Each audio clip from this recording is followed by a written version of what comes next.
Good morning and welcome to This Week. What a difference a week makes. What more do you think I should do? How about dinner? Today was a good step. He seemed very sincere in trying to get engaged in the process. Will Obama's charm offensive revive the grand bargain and finally break the budget stalemate? Senator Ron Johnson was there and joins our Powerhouse Roundtable with the inside story. Then, I have supported both a path to legalization or a path to citizenship. Let's wait for a few minutes and see how Jeb Bush changes his mind again. a double take from Jeb Bush on immigration. How will it shape a possible presidential race? Governor Bush is here and we'll ask him. Plus, I will speak as long as it takes. Rand Paul takes over the Senate. Facebook's Sheryl Sandberg takes heat for leaning in.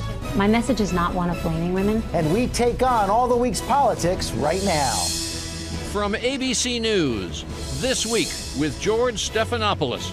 Reporting from ABC News headquarters, George Stephanopoulos. Hello again. Could this be the week Washington got back on track? That's the question buzzing through the Capitol after the president picked up the phone, picked up the tab, and spent more quality time with rank-and-file Republicans than at any other point in his presidency. The first reviews have been encouraging, and in his Saturday address, President Obama showed some tempered optimism. Making progress on these issues won't be easy. In the months ahead, there will be more contentious debate and honest disagreement between principled people who want what's best for this country. But I still believe that compromise is possible. I still believe we can come together to do big things. And I know there are leaders on the other side of the aisle who share that belief. House Speaker John Boehner a bit more skeptical. I think it's a sign, a hopeful sign, and I'm hopeful that something will come out of it. But if the president continues to insist on tax hikes, I don't think we're going to get very far.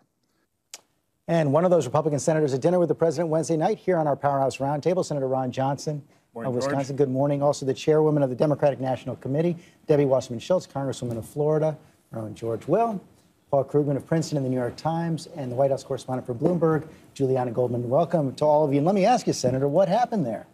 Well, it was a very honest, frank, pretty complete discussion of the problems we face in this nation. President Obama opened it up, really prioritizing the problems, certainly making the point that it's health care, it's Medicare. From my standpoint, the input I provided to him is if we're going to really get to an agreement, this is a good first step. I mean, you have to start meeting with people, you start developing relationships. You got to spend a fair amount of time figuring out what we agree on first. So many times we're talking about different numbers, and we have to first agree on the facts, the figures.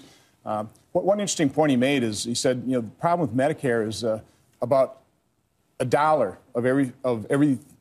Basically, Americans pay in $1, but they get more than $3 out in benefits. He said people generally don't understand that. They think that money's theirs. And the point I made to him is, Mr. President, you are in a unique position to be able to make sure the American people understand that. We're not going to be able to solve these very difficult problems unless we start laying the groundwork and prepare the American people for the solutions. So will this lead to negotiation? I certainly hope so. I got a call from his chief of staff over the weekend to talk about what we need to do in terms of developing the process. So I'll certainly give the president the benefit of the doubt. The other side's not going to go away. If we're going to solve these problems, it's going to have to be done on a bipartisan basis. And I think most Republicans are more than willing to work with this president. We heard from House Speaker John Boehner, George Will, revenue is still the big issue. And Senator Johnson's leader, Mitch McConnell, has said the revenue question is settled. It was settled in the fiscal cliff, so no more revenues. I'm not sure what you compromise about. The charm offensive, one night dining together at the Jefferson Hotel, follows a long period in which the president has said, Republicans don't just have bad policies, they're bad people that have bad policies. And it's hard to undo that in a night. Now, he needs 5 senators. That's basically what he needs to do. You need 5 justices to get something done in the Supreme Court. He needs 5 Republicans to come over to get to 60 with the 55 Democrats. I think it's unlikely. Go ahead. He needs far more than that. He has to bring the House along as well. So this has got to be a bicameral. This has got to be a robust process.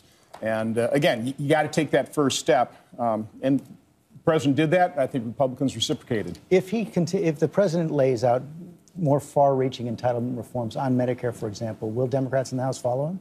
Well, I think what needs to happen, the president's going to come up to Capitol Hill this week and meet with both Republican and Democratic caucuses and conferences and continue the dialogue. I mean, unfortunately, what we've had thus far is a paralyzed Republican leadership, particularly in the House, who has not been able to act, not felt at all that they have enough leeway because of the extremism in the Republican conference to do anything with the president. So reaching out to the rank and file is extremely important. Building those relationships and building up some of that trust, because, you know, it's really hard to make tough decisions and reach consensus when there is such a trust gap. You're as skeptical as George? I'm really skeptical because, I mean, this is not about bad personal relations. People are perfectly capable of being polite to each other, being nice, having a nice dinner. This is about a fundamental difference in visions about what America should be. It's both. One party really wants to take down the safety net we have. One party really wants to privatize Medicare, wants to, you know, roll back, want to try to privatize Social Security back in 2005. The other party wants somewhat extended and wants Obamacare to go into place, would do more if it could. That's not something you're going to resolve with a few dinners. But look, both sides understand what a grand bargain is going to look like. Republicans are going to have to give on revenues. Democrats are going to have to give on entitlements. And so there is some case for optimism now that if the president, in trying to build trust, wants these lunches, these dinners, don't become news events that we're covering. But if Republicans see the president moving forward, putting Medicare savings on the table that doesn't just hit providers, but also hits beneficiaries as well, and also going out and selling it to give Republicans some cover, then there could be a sense that you could get some Senate Republicans to help bring the House along as well. And they'll have to go first, the Senate Republicans. Yes, let's begin the process right here, right now. Is it conceivable that your caucus, you're from Florida, which is full of old people, known as God's antechamber for a good reason, but anyway. Is it conceivable that your caucus would consider, with any concessions from the Republicans, raising the age of eligibility for Medicare? Look, the only way we've made any progress in careening from crisis to crisis in the last several years is because of Democratic votes in the House of Representatives. The Republicans have been able to get absolutely nothing done with their majority. They've needed our members, the majority of our members, to actually sit down, be willing to make political sacrifice, actually spend some political capital. We supported $1.2 trillion in spending cuts, the cuts-only approach to the debt ceiling deal in the summer of 2011. We did that because it was important to not let the country go over and jeopardize the full faith and credit of the United States. We need the Republicans to realize that they are going to have to. No, but can I just say something here? Because is the condition of any Republican support that you have to go for really terrible policies? Because raising the Medicare age is a terrible policy. It raises medical costs. It does very little to improve the budget. It introduces a lot of hardship. Means testing Medicare is a better policy. I don't particularly like it, but it's a better policy. There are other things you can do. There are other ways you can cut. Even I don't like the business about changing, you know, the price index for Social Security, but that's not as bad. The worst of all the things on the table. Let Senator go, and then to say the Republicans haven't done anything is just false. The House has actually passed budgets, you know, with proposals to try and save Medicare, bipartisan proposals. Quite honestly, the Senate hasn't passed a budget in over 4 years. Listen. Unless we do something, these programs are going broke. It drives me nuts. When I hear people say that Social Security is solvent to the year 2035, it's not. In the next 20 years, it'll be $5.1 trillion more in benefits than they're bringing in payroll tax. Let me put a version of George Will's question to you, then. If the president went along with either means testing Medicare beneficiaries, more far-reaching, he's done a little bit already, and also adjusting the consumer price index for Social Security recipients, would you, as a senator, be open to more revenues? Listen, if you're taking a look at in a entitlement reform package, actually bringing in revenue for those entitlement reforms, I might look at that. But the fact of the matter is, we already have $1 trillion in middle-income tax increases hitting us in Obamacare. They're hidden, but it's middle class. It's certainly true, as well as another $600 billion. So you've already got $1.6 trillion worth of tax increases hitting us in the next 10 years. That's going to harm economic growth. And, George, the best way of getting out of this situation is economic growth. No, first of all, that is completely untrue. There are not $1 trillion in taxes in Obamacare. And what is true is that the president, in his grand bargain, which is still on the table, which Republicans could take him up on right now, has $360 billion more in savings that ensures that we can add solvency to Medicare. Let's look at what entitlement reform is necessary to reduce the deficit. It isn't Social Security. Social Security solvency has to be dealt with. It can be dealt with separately because there is that many years of solvency left in Social Security. So let's not hit the middle class first. Let's make sure that we take a balanced approach to deficit reduction. And no, the Republican leadership cannot dig in and say that we are done with revenue, because we are not. We got $600 billion. The Speaker himself, in his proposal, in the grand bargain discussion they had with the president, had $1 trillion in revenue. And so there is another about $600 billion left that we can do in revenue. Just a question. You said let's start with the facts, but we've just run aground right there, right? We cannot agree exactly on my point. It made my point. We have got to agree on the facts. But your facts are false, so we have a problem. So there we are. They're not false. The Social Security thing. Social Security is if it has a dedicated revenue base, it has a trust fund based on that dedicated revenue base. You can't change the rules midstream and say, oh, suddenly the trust fund doesn't count. Here's the problem with the trust. Here's the problem with the trust fund. The federal government owns U.S. Treasury bonds. It's the same thing. Is if you have $20, you spend it. And by the way, that money's spent, it's gone. You write yourself a note for $20, stick it in your pocket and say, I got 20 bucks. We've done No, you don't. You have a note that you have to sell in the open market. The trust fund is a fiction. It doesn't, it has no value to the federal government. If you want to think of Social Security as not just being part of the government, then there's no such thing as a Social Security problem. It's just part of the general budget. And you cannot say on the one hand, Social Security's trust fund doesn't matter. On the other hand, we're going to restrict it to only operating off payroll. But this is garbage. I mean, it's important to realize that the facts that are being brought out here are in fact non-facts. And how do we go from here? Facts. Well, as Pat Moynihan famously said, everyone's entitled to their own opinion, but not their own facts. And we're going to start this chimeric negotiation from two sides that can't agree on the most basic things. But we are going to have, one second, that's the first thing we have to do. We are going to have a lot more information on the table this week. Hold on one second. We're going to have a lot more information on the table this week. We're going to have budgets put forward in both the House and the Senate. Democrats in the Senate, Republicans led by Paul Ryan in the House. John Carl has more on that. This one, which again includes those fundamental changes to Medicare, may actually be more controversial than his last one, because this time Ryan is promising to balance the budget in 10 years. His last budget didn't balance until way out into the 2030s, and he's doing it entirely with spending cuts. In fact, I am told he will leave the spending levels under the sequester in place for the next 10 years. Meanwhile, the Senate is going to do something that they haven't done in 4 years. They're actually going to release a budget. Senate Budget Chairman Patty Murray is not promising to balance the budget, but she is promising to undo the sequester with a mix of tax increases and spending cuts found elsewhere. George?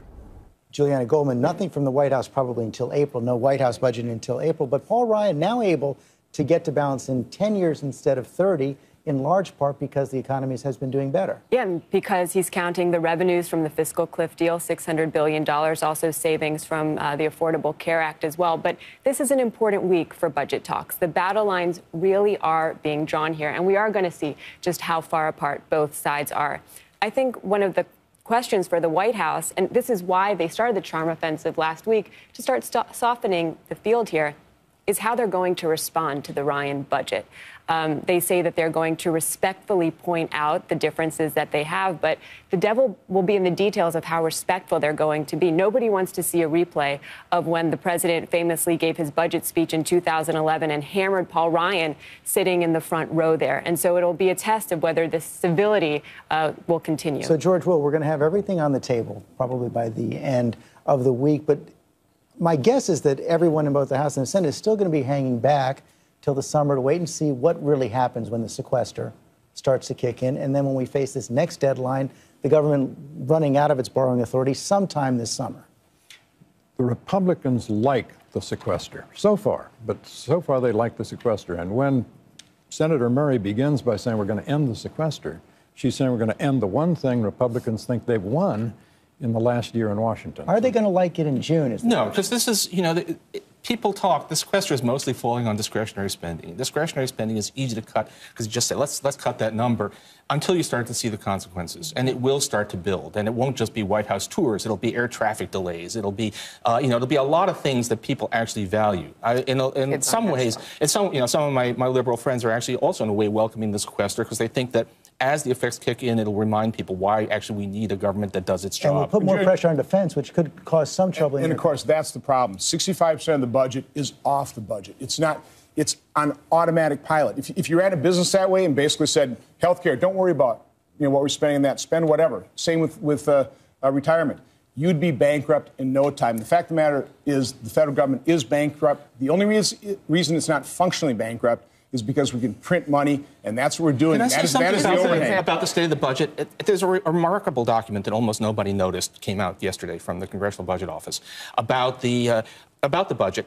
And what it said is it's projecting a deficit of $845 billion this year, of which fully half is what they call automatic stabilizers. Low revenue because of a depressed economy, unemployment benefits, which are high because of a depressed economy.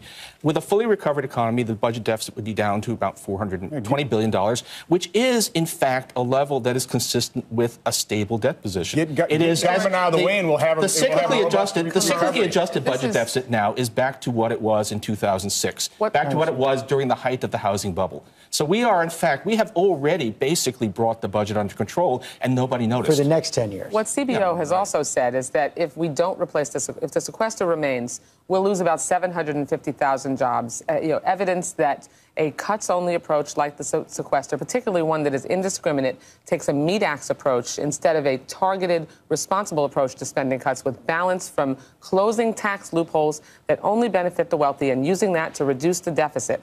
Make sure that we also talk about entitlement reform, which, yes, I would be willing to support that if we have a balanced approach. And the only ones who, unfortunately, right now are on the side of cuts only is the Tea Party extremists in the Republican Party in the House and the Senate.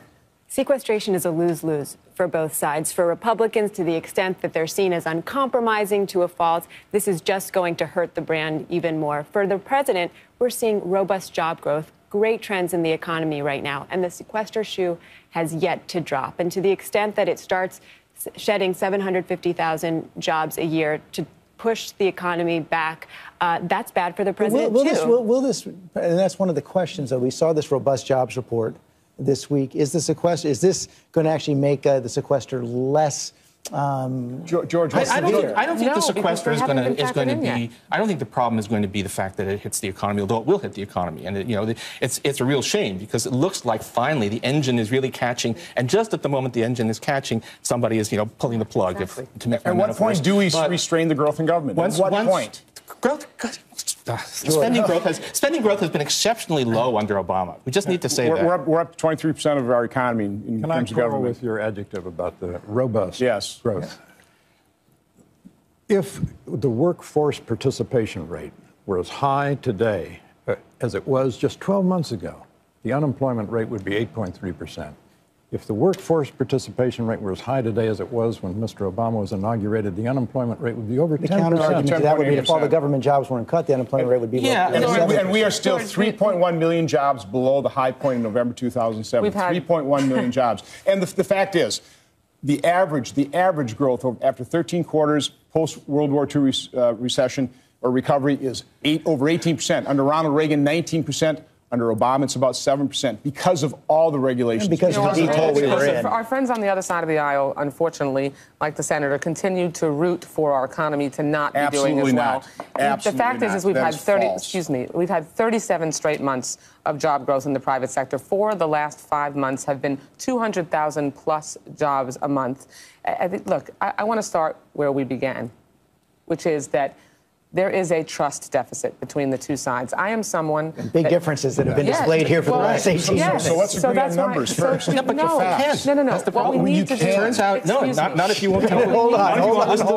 Right? We're going to have to take a break. Finish your thought. There is a trust deficit. And the way, in my experience, in 20 years as a legislator, that you close that trust gap is to sit down and continue to talk. I'm a lot more likely to reach consensus and agree on the facts when I have spent some time getting to know and working with the other side, and we've got to make sure that continues. The gulf is still wide. We do have to take a quick break.